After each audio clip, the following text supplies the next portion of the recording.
Wonderful, so wonderful is your unfailing love. Your cross has spoken mercy over me, over me. No eye has seen, no ear has heard, no heart could fully know how glorious, how beautiful you are. Beautiful one I love, beautiful one I adore, beautiful one my soul must sing.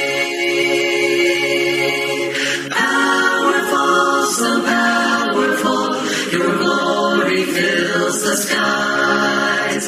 Your mighty works displayed for all to see, all to see. The beauty of your majesty awakes my heart to sing. How marvelous, how wonderful you are. Beautiful one I love, beautiful one I adore, beautiful one my soul must sing. Beautiful one I love, beautiful one I adore, beautiful one my soul must sing. You opened my eyes to your wonders anew. You captured my heart with its love. 'Cause nothing on earth is as beautiful as you. You opened my eyes to your wonders anew. You captured my heart with this love. 'Cause nothing on earth is as beautiful as you. Beautiful one I love, beautiful one I adore, beautiful one my soul must sing. Beautiful one I love, beautiful one I adore, beautiful one my soul must sing.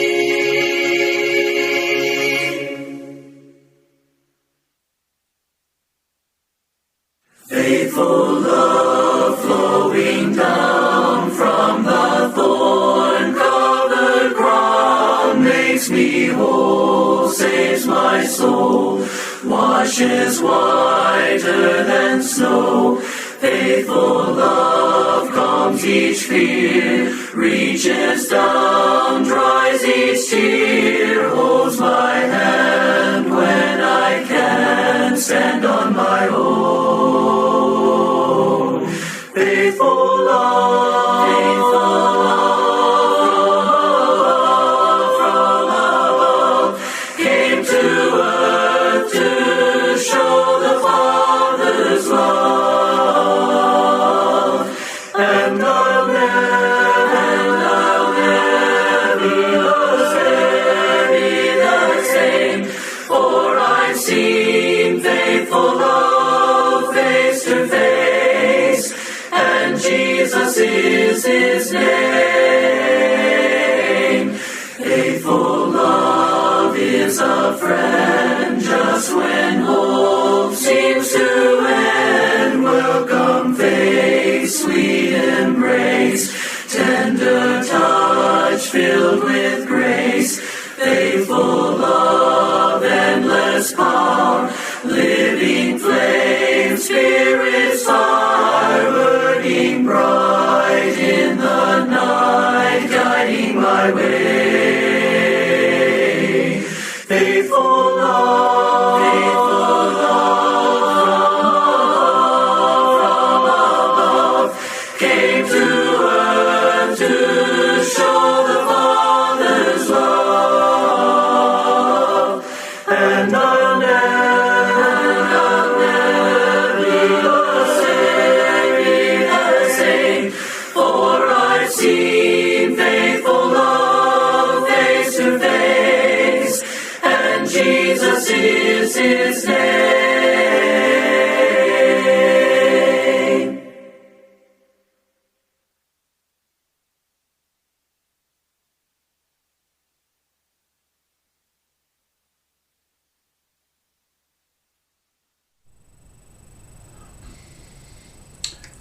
Welcome back, everyone.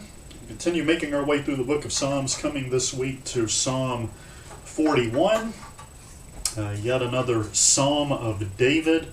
And as is the case with many of these Psalms of David, the occasion is not known with any certainty for this one. Sometimes it is noted, more often than not it isn't. Though it has been noted that there is a great deal of similarity between this psalm and Psalm 38, we looked at just a couple of weeks ago. So you have the author evidently suffering from some kind of a bodily sickness, due likely to the mental sorrow that's been caused by circumstances surrounding friends and loved ones around him. And people generally think that this psalm is related to the rebellion of Absalom. Maybe we'll see some clues here and there that may point that way, but it's generally thought to be the case. We don't know for certain. In fact, there's some, Brother Waycaster notes it here, and some commentators will say that 38, 39, 40, and 41 all deal with this circumstance regarding Absalom's rebellion. So again, no big reason I can see to not to think that, but at the same time, it's perhaps a bit of speculation, as it is with the other psalms regarding the occasion. So if we're looking at this psalm at the high level, as y'all know I like to do, a couple of things that we'll note at the outset before giving an outline and briefly walking through it. So one thing that kind of stands out about this a bit is, as we've already noted, its similarity to Psalm 38, the likelihood that it's related to Absalom's rebellion. But there's an interesting thing about this psalm at the very end of it, and that is that so it's 13 verses. The final verse is traditionally considered not to be a part of this psalm. So the Psalm 41 actually ends with verse 12. So then you may ask, well, what is verse 13? Here's a little known fact about Psalms. In fact, one that I myself had actually forgotten about until I came and started doing some research for this, because it isn't called out anywhere in any Bible that I've ever seen. But Psalms is actually divided into 5 books, and it's traditionally said to have been done so that Psalms could be divided into 5 in the same way that the Torah is the Pentateuch, the first 5 books of the Bible. So there are actually 5 books within Psalms, and this is the end of Book 1. So just in case you're curious, the first book is Psalms 1 through 41. Book 2 is 42 through 72. Book 3 is 73 through 89. Book 4 is 90 through 106. And then the last one, Book 5, is Psalms 107 through 150, so through the end of the book. So here in Psalm 41, the 13th verse is actually not the end of the 41st Psalm, but rather the end of the first book. This verse is what's known as a doxology, which tends to be a formulaic statement of praise, and it's generally considered to be the doxology to the first book of Psalms. Again, Psalms 1 through 41. So that's somewhat different. And then the other thing that stands out about this psalm, certainly if you've read through it, this one particular verse probably jumped out at you, and that is, there's a New Testament quotation, a quotation by Christ himself. It actually comes from John. So there's this question that we've seen in some of the other psalms. In fact, in the last psalm we looked at, the same kind of question came up. What is the messianic import with respect to Psalm 41? And we'll talk about that in just a moment. But if you want to kind of divide this psalm up, break it up a bit, Brother Waycaster gives this helpful outline, alliterated as usual. Verses 1 through 3, compassion. Now we have the psalmist. The psalmist Speaking of the idea of compassion, a cry is given in verse 4. Verses 5 through 9, the psalmist speaks of conspirators. Again, some of the clues that some would take hold of to link this to Absalom's rebellion being the occasion for this psalm.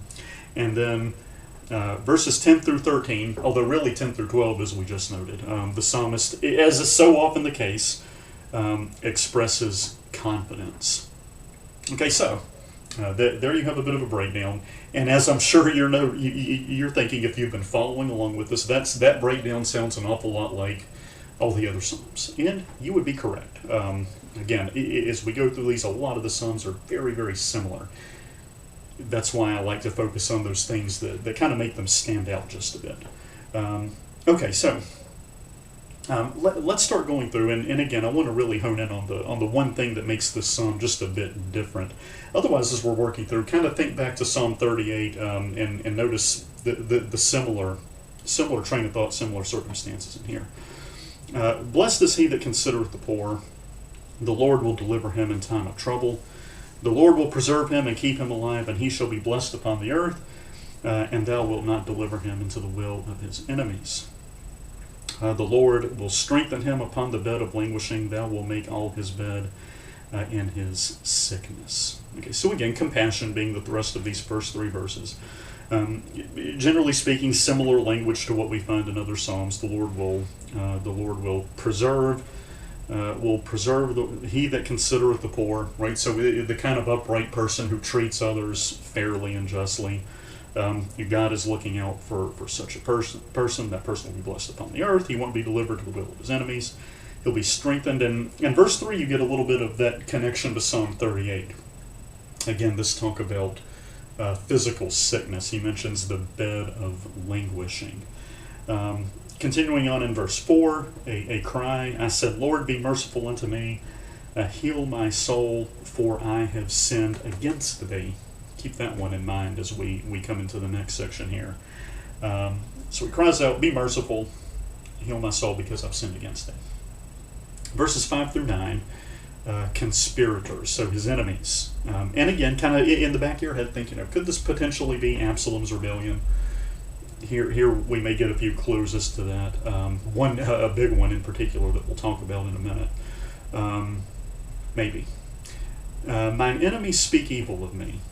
When shall he die and his name perish? So whatever the situation here is, clearly he's got some people out there who wish him harm. It could fit any number of cases in David's life. And if he come to see me, he speaketh vanity.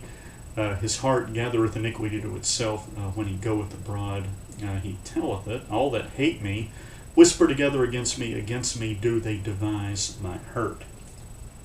So here, verses 6 and 7, you get a little hint that not only are there people out there, not only are his enemies out there who wish him harm, who wish him death even, but you get this kind of a conspiratorial, a conspiratorial type of a flavor to whatever it is they're doing against him, which again would certainly fit Absalom's rebellion, in which not only do you have some, like Absalom himself, who just are very outright in this rebellion against David, you have a number of David's closest friends and allies who really go behind his back, and surprisingly so to David. There are some, one in particular, who he doesn't expect to do this, and yet ultimately sided with Absalom.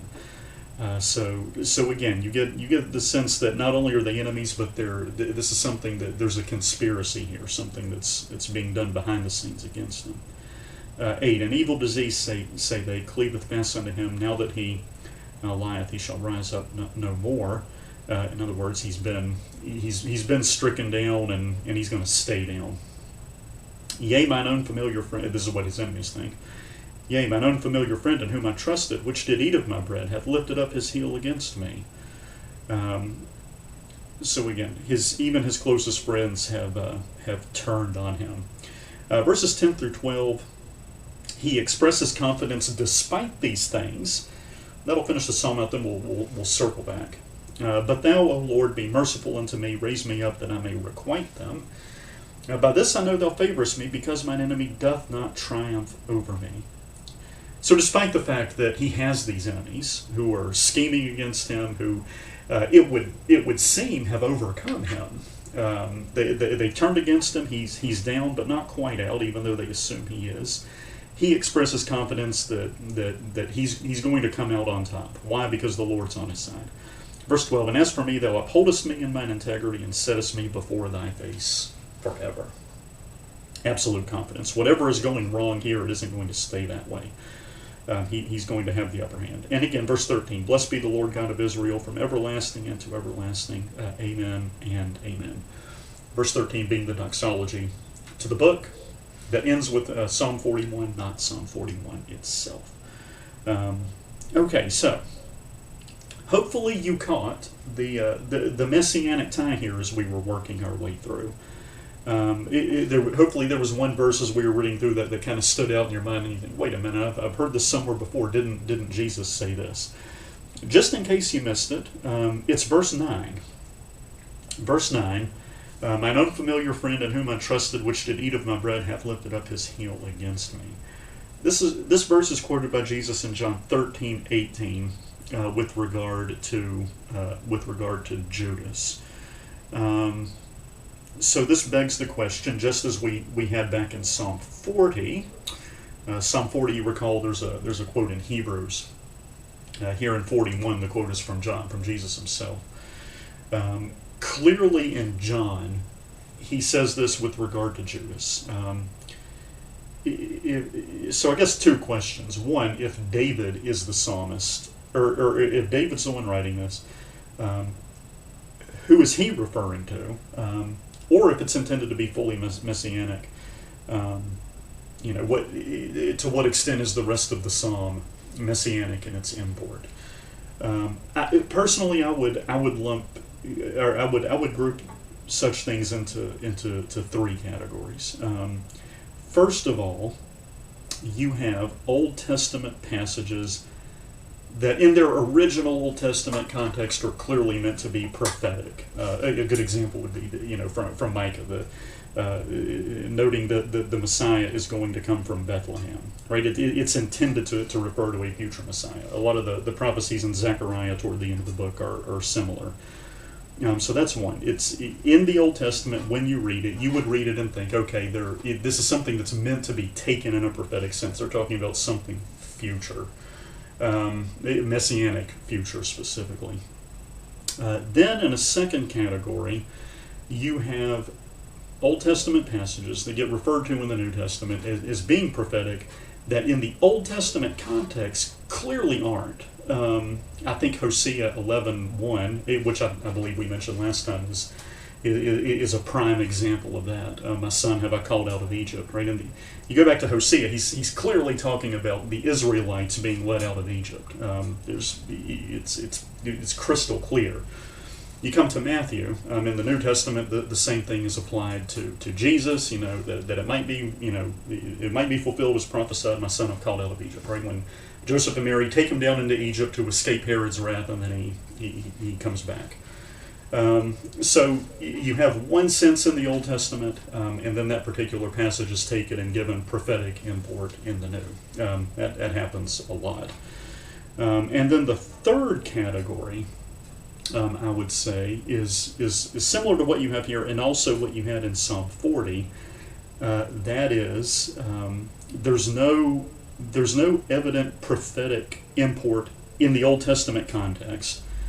Right? If you're living in David's day, say he's just written this, it's hot off the proverbial press, and you're reading it 3,000 years ago, you would not read this and think there's anything prophetic about it. Certainly not about verse 9.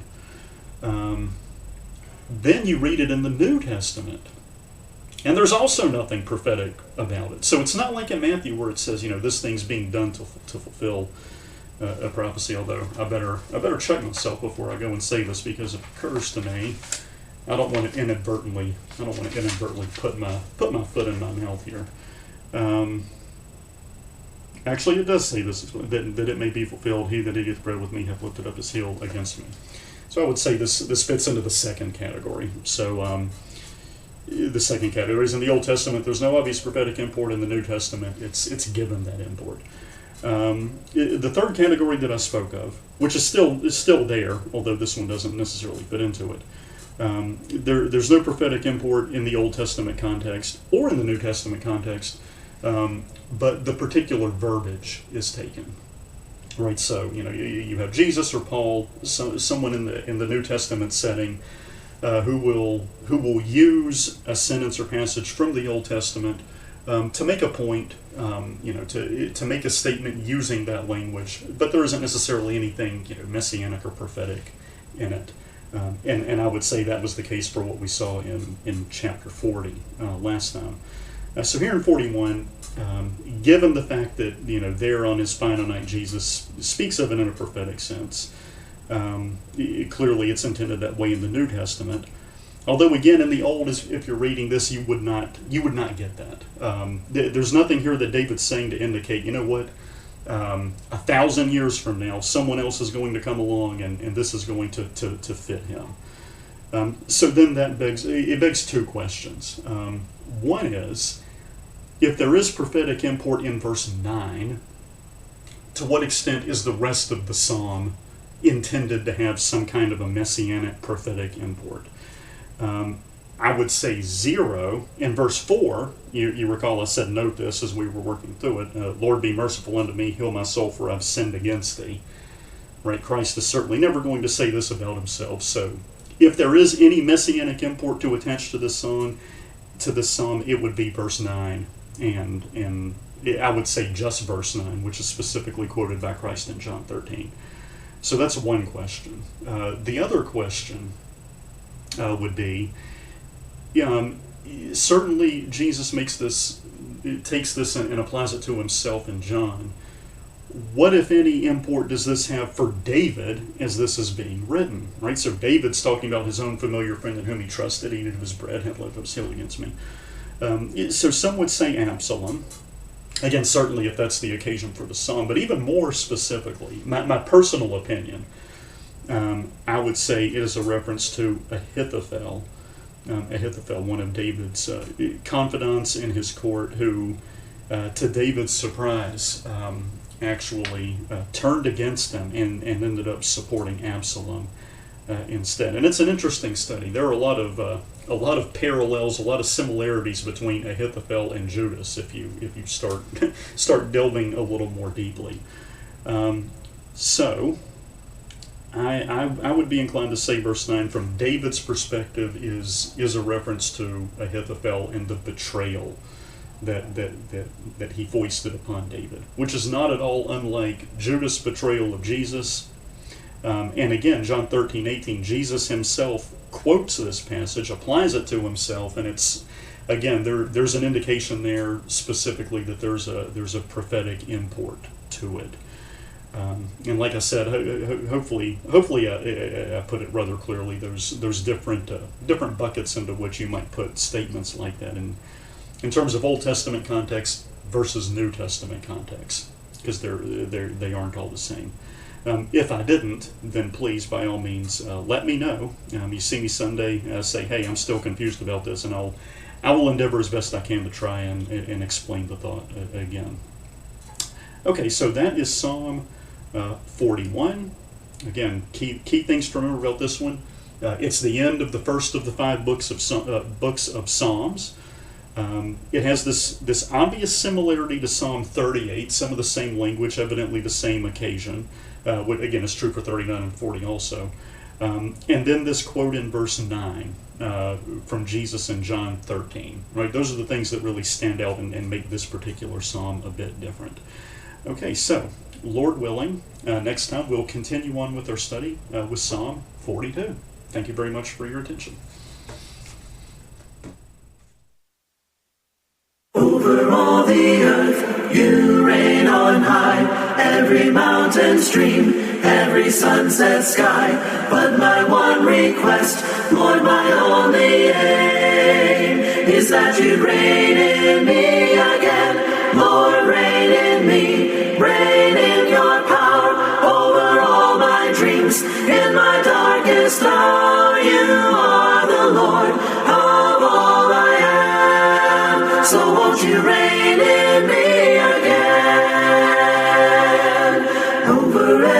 thought, over every word. May my life reflect the beauty of my Lord, 'cause you mean more to me than any earthly thing. So won't you reign in me again, Lord, reign in me, reign in your power over all my dreams. In my darkest hour, you are the Lord of all I am.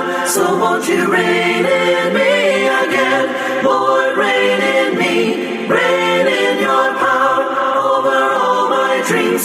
In my darkest hour, you are the Lord of all I am. So won't you reign in me again, you are the Lord of all I am. So won't you reign in